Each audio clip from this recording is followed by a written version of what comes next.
شام میں اسرائیل کے مبینہ فضائی حملے، کم از کم 14 افراد ہلاک، متعدد زخمی۔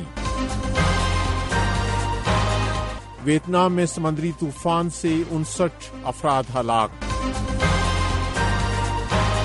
ابوظہبی کے ولی عہد کا دورہ بھارت، بھارتی وزیر اعظم سے ملاقات۔ وائس آف امریکہ واشنگٹن سے اہم خبروں کے ساتھ محمد جلیل۔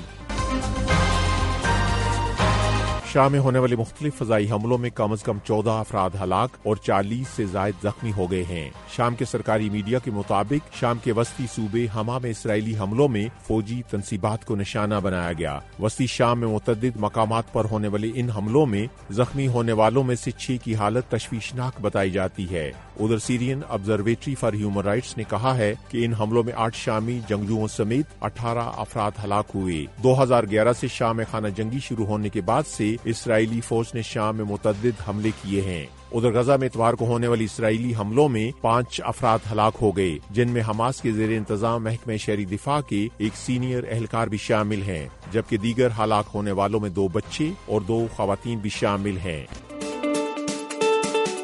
خالد حمید کے ساتھ تازہ ترین خبریں براہ راست دیکھیے پیر سے جمعہ۔ ابوظہبی کے ولی عہد شیخ خالد بن محمد النہیان بھارت کے 2 روزہ سرکاری دورے پر ہیں، جہاں انہوں نے بھارت کے وزیر اعظم نریندر مودی سے ملاقات کی۔ ابوظہبی کے ولی عہد کا بھارت کا یہ پہلا دورہ ہے اور وہ اس دورے کے دوران منگل کو بھارت کے مالیاتی مرکز ممبئی میں ایک تجارتی فورم میں شرکت کریں گے۔ یہ دورہ ایک ایسے وقت ہو رہا ہے جب ذرائع کے مطابق ابوظہبی اور بھارت کے عہدیدار دونوں ممالک کے درمیان تجارتی معاہدے پر نظر ثانی کریں گے۔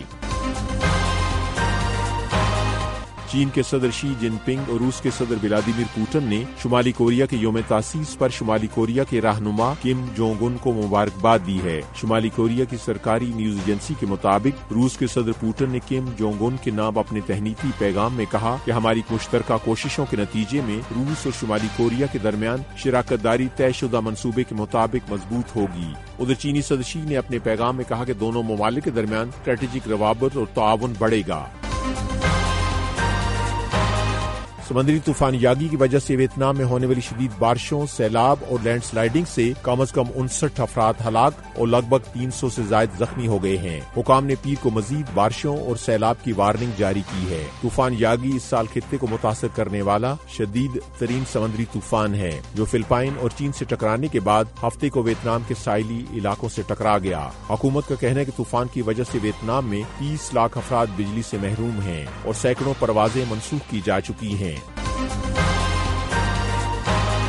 بھارت میں ایم پاکس کا پہلا مشتبہ کیس سامنے آنے کے بعد حکومت نے ملک میں حفاظتی اقدامات سخت کر دیے ہیں۔ خبررساں ادارے AFP کے مطابق بھارت کی وزارت صحت نے اتوار کو ایم پاکس کے مشتبہ کیس کی تصدیق کی ہے۔ حکام کا کہنا ہے کہ متاثرہ شخص میں وبا کی تصدیق کے لیے ٹیسٹ کیے جا رہے ہیں۔ کانگو میں بڑی تعداد میں ایم پاکس کے کیسز سامنے آنے کے بعد عالمی ادارے صحت نے اس وبا کو عالمی ہیلتھ ایمرجنسی قرار دینے کا اعلان کیا تھا۔ Voice of America Urdu service کا ٹی وی شو ویو 360۔ مغربی ممالک کے دفاعی اتحاد نیٹو کے 2 رکن ممالک نے الزام عائد کیا ہے کہ روس کے ڈرونز نے ان کی فضائی حدود کی خلاف ورزی کی ہے۔ یوکرین پر حملوں کے دوران ایک روسی ڈرون رومانیہ کی فضائی حدود میں داخل ہو گیا، جبکہ دوسرا ڈرون مشرقی لیٹویا میں گر کر تباہ ہو گیا ہے۔ رومانیہ کی وزارت دفاع نے ایک بیان میں کہا ہے کہ اتوار کی صبح ایک روسی ڈرون رومانیہ کے علاقے میں داخل ہو گیا۔ ان دونوں واقعات میں جانی یا مالی نقصان کی کوئی اطلاع نہیں ہے۔